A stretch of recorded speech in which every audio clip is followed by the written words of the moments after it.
Selenge alebasa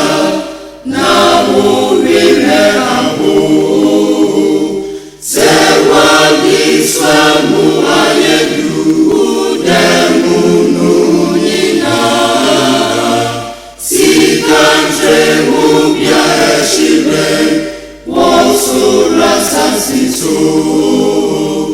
Fajidene mubimya Jani bosheke siso Tuyo nama weni nipi Utamu Triye Chewu kwari Ukrasu Yabya siwu Yesu Nagopai Mawone suneinaye Tujuma weningine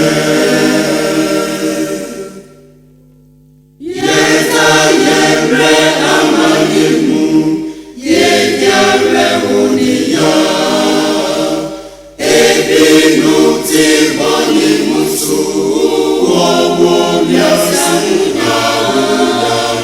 Mawabemu yetumiche Die oshani meba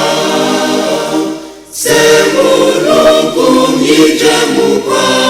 Wakuma betu jumpa Tumnama weni nipi Utamu Triye Chewu kwari Ukrasu Yabya si